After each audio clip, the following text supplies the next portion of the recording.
The stations of the cross, especially for children. Stations are places where people wait while they're going from one place to another. A school bus stop is like a station. People wait at train stations or bus stations or airports. You might want to think about some stations where you have been. Stations of the cross are places where people take time to think about Jesus as he went to die. Each station shows us how much Jesus loved us. Let's go to each of these stations together right now. At the first station, Jesus is standing before angry people who are yelling and saying mean, hurtful things to him. They scream at him. Some of them tell lies about him, saying that he did bad things.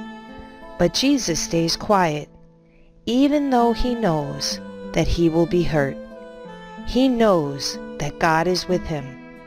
He even asks God to help him forgive the people who are yelling and telling lies about him.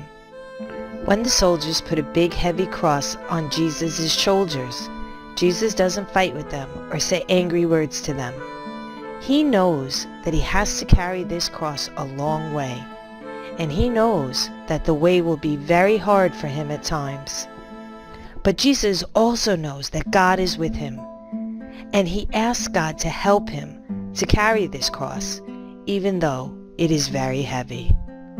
At the third station, Jesus falls for the first time. Jesus is so tired as he walks along the road with the heavy cross on his shoulders. The cross keeps pushing into his shoulder, and the stones on the road hurt his feet. People yell and push him. The soldiers shout for him to move faster. Then Jesus falls, and the soldiers yell at him more. How tired Jesus is. Jesus prays in his heart, God, help me remember that you are here. The fourth station, Jesus meets his mother. As Jesus walks slowly with the cross on his shoulders, a woman comes up to him. It's Jesus' mother, Mary. How sad for them to see each other now. Mary feels so sad because she sees how much he is suffering, and Jesus sees the sadness Mary feels. Even though they both know that God is with them, they can't even say anything to each other because they are both so sad. At the fifth station, a man named Simon helps Jesus carry his cross. Jesus is so tired that the soldiers know he cannot carry the heavy cross by himself, so they look around and see someone who looks strong enough to help Jesus carry this cross.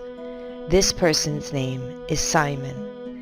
Jesus just looks at Simon and quietly whispers, "Thank you." Then they continue on the long road, carrying the cross together. At the sixth station, a woman, Veronica, wipes Jesus' face. Jesus is very hot, tired, and sweating. His hair is all tangled, and he is covered in dust from the long walk. Suddenly, a woman pushes her way out of the crowd and stands in front of Jesus. She takes a clean cloth and gently wipes Jesus' face. Jesus is so thankful that he leaves a picture of his face on her cloth. At the seventh station, Jesus falls for a second time. How very tired, weak, and sad Jesus is now. Even though he keeps trying to walk with the heavy cross, he just can't keep going.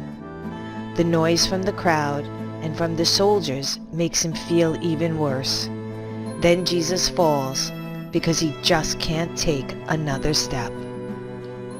At the eighth station, Jesus meets women who are crying. After Jesus gets up, he continues on the road carrying his heavy cross. He passes some women who are crying because they are so sad to see Jesus suffer. But instead of thinking only of himself and how bad he feels, Jesus tells the women not to keep crying because of him. He tells them instead to take care of others and especially to take care of their children. At the 9th station, Jesus falls for a 3rd time.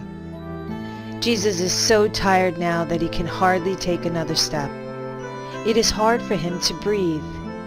He has been walking a long time along the dusty road, and he has no energy left.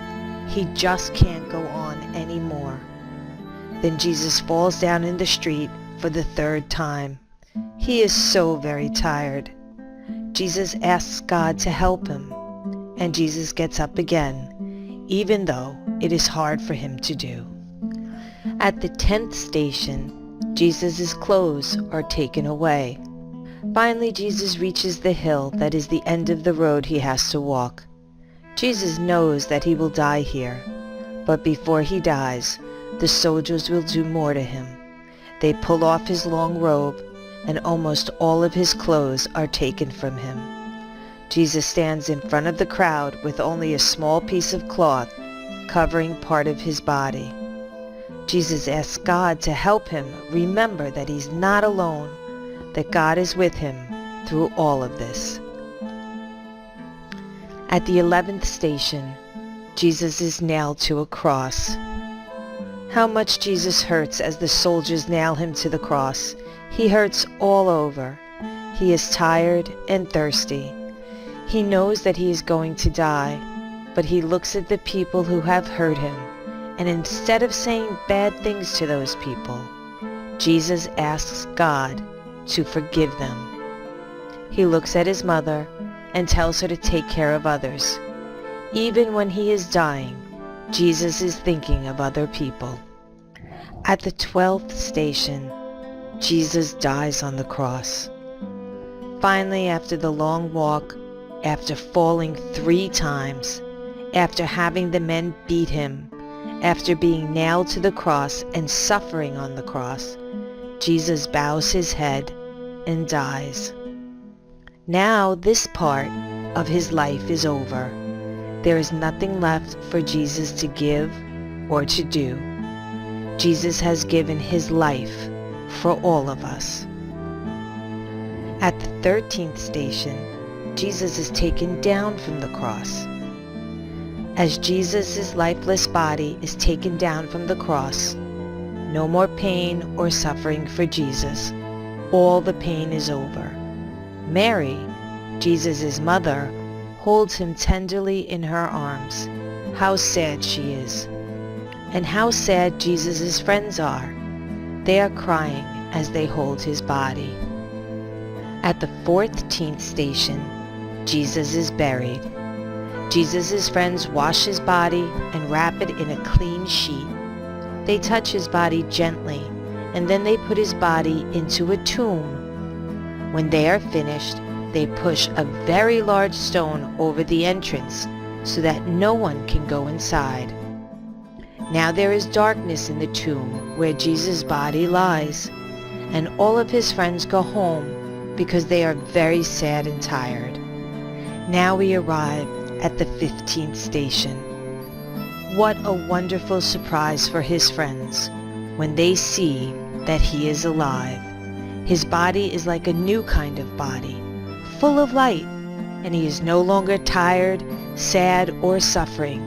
He has no more pain. Yes, he is alive in a new and special way. Jesus will live forever now in this new and special way. Jesus is raised from death. Jesus is alive. As you go through each of the stations of the cross, think about what Jesus might be feeling.